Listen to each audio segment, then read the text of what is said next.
Je vais répondre ce matin à une question d'un auditeur de Cajar, monsieur Agentou. Alors, cette question amène plusieurs réponses et confirme plusieurs démonstrations que je fais depuis des années, et vous le savez, dans le boycott général, puisque je dénonce un jeu pervers du système.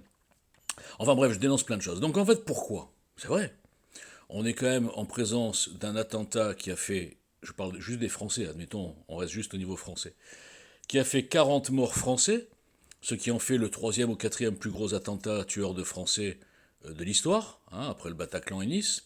On est dans une histoire où il y a minimum entre 8, en tout cas entre 8 et 12 otages français, hein, tenus par une organisation terroriste sanguinaire, barbare, dont tous les chefs d'État arabes, mis à part l'Algérie, l'Iran et le Qatar, savent que ce sont des terroristes à éliminer parce qu'ils déstabilisent toute la région, et pas qu'Israël, et pas que les Juifs, ils martyrisent aussi leur propre peuple.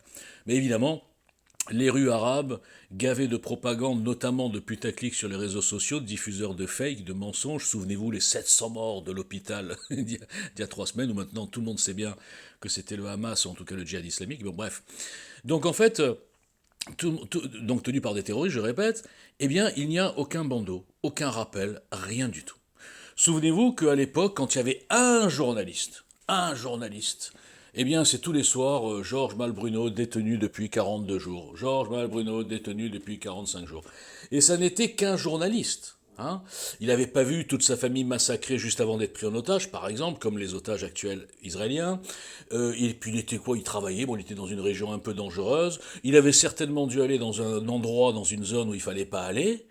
Bon, il a été pris en otage, et donc au bout de 6 mois, je crois, ou 5 mois, la France a versé 15 millions de dollars pour libérer Georges Malbruno.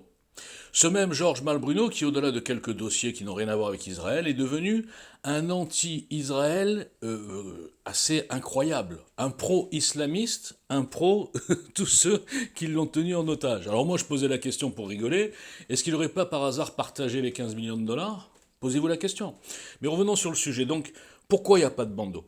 Premièrement, parce que le gouvernement, la France globalement, est soumise depuis au moins une vingtaine d'années à sa communauté intérieure musulmane. Elle crève de peur. Et puis là, on a deux exemples avec Bellatar qui est allé me dire à Macron, non, non, Emmanuel, s'il te plaît, ne va pas à cette manifestation, parce que là, toutes les banlieues vont se lever, parce qu'ils vont penser que tu soutiens Israël, etc. Qu'est-ce qu'il a fait Macron? Non, je n'irai pas, vous comprenez, je suis président. Enfin, il est sorti d'alibi à 2 balles. Donc ça n'est qu'un exemple. Alors évidemment, les frères musulmans, je vous rappelle qu'ils sont interdits en Égypte et dans plein de pays arabes parce que eux savent que ce sont des islamistes qui polluent les esprits de notre jeunesse, puisqu'ils amènent une idéologie mortifère, conquérante, dévastatrice et complètement psychopathique. Eh bien, ici en France, on a tellement peur qu'on les autorise et on valide des mosquées, des écoles coraniques dirigées par les frères musulmans. Soumission, soumission. Ensuite, évidemment, qu'il y a eu des accords qui ont été faits dans les fins des années 70, où le lobby, grâce à cette... Alors là, je vous en renvoie vers, vers mon petit face-cam, toujours humoristique, bien sûr, sur la stratégie de conquête psychologique, notamment des frères musulmans, et vous comprenez que depuis maintenant, je dis 20 ans, mais c'est peut-être 30 ans, nous sommes soumis. La France est soumise. On voit l'éducation nationale, on voit les menaces, on voit que tout le monde tremble, et bien sûr avec un petit attentat de temps en temps pour remettre les gens dans le truc. Oh là là, attention les Arabes, faut faire gaffe, alors que les Arabes, non, c'est pas les Arabes, c'est une partie des musulmans complètement tarés. Il faut pas généraliser. Et malheureusement, la communauté musulmane en prend, excusez-moi l'expression, plein la gueule aussi, parce que beaucoup de gens font un amalgame total. Et oui, comme on les entend pas, ces gens, comme après le pogrom, on n'a pas vu des musulmans qui criaient Hamas assassin, hein, eh bien, comme on n'a pas vu ça, qu'est-ce qu'on se dit? Bah, finalement, ils sont tous d'accord avec les terroristes. Hein, parce que ce sont des terroristes. Ceux qui pensent que ce qu'ils ont fait, c'est de la résistance, je veux dire, Jean Moulin doit se retourner dans sa tombe. Bon. Donc voilà, monsieur Agentou, en fait, la France étant soumise, s'il y avait un bandeau pour dire ah regardez 8 otages français en Israël, qu'est-ce que ça serait traduit comment dans les quartiers? Eh bien oh là là la France est aux mains des Juifs, la France est aux mains des sionistes, et tous les délires qui vont continuer. Donc qu'est-ce que ça donne? Hop, augmentation de l'antisémitisme. Donc on est pris en otage de tous les côtés. Les dirigeants français sont dans le plan numéro 1 et en même temps dans le plan numéro 2, mais en plus il y a cette soumission à l'islam intérieure. On est dans une salade grave. Et aujourd'hui j'ai l'impression que c'est comme depuis le 7 octobre, c'est un peu un jeu d'équilibriste hein, que fait Macron. Il est très embêté parce que d'un côté, au fond, s'il a un semblant d'âme humaine, ce qui paraît un peu des fois robotique, et un semblant de morale, lui, il sait très bien que ce qui s'est passé le 7 octobre est un pogrom venant de gens de même type que Daesh, que l'État islamique, avec les mêmes méthodes. On tire les corps par terre, on les humilie, on leur crache, on fête la victoire, on décapite, on éventre.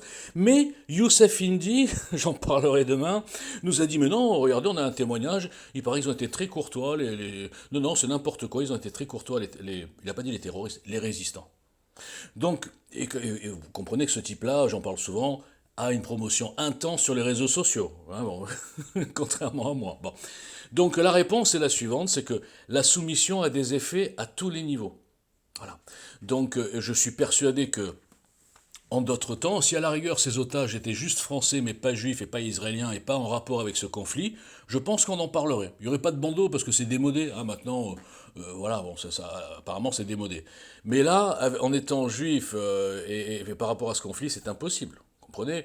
L'État, et puis surtout, attendez, allons plus loin, les médias publics, les médias du service public, France 2, etc., et France Info, France Inter, sont à 90% des gauchistes anti-Israël, pro-palestiniens, et qui sont complètement ignorants sur le dossier, et qui ont dit, ah bah il faut se mettre pour les pauvres palestiniens, et les méchants juifs, qui ont un bout de terre grand comme deux Corses.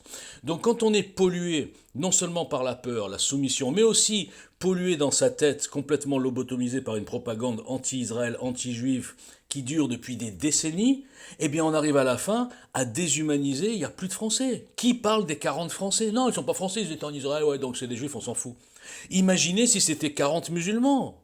Imaginez une seule seconde l'état de la France si c'était 40 Français musulmans qui avaient été massacrés par une bande de Juifs terroristes dans un autre pays. D'accord? Et que la France ne fasse pas n'en parle jamais. Mais ça serait la guerre.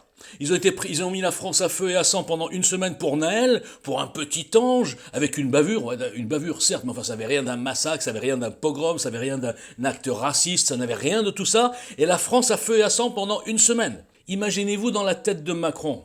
Hein? Si Naël ça a fait ça, si jamais je fais un faux pas envers la communauté juive, ça va faire quoi? La France est déjà foutue. La France est déjà occupée dans les esprits, malheureusement, et sur le terrain. Mais ils vous diront, grâce à des tonnes de charlatans non censurés, que la France est sioniste, que la France est dirigée par les juifs, que la France est dirigée par le CRIF, que la France je ne sais pas quoi. Et je suis le seul à avoir ce discours, à le démontrer. C'est un peu confus aujourd'hui, hein. C'est pas grave. En tout cas, la réponse, je crois qu'elle a plusieurs formes, hein, cher monsieur Agentou.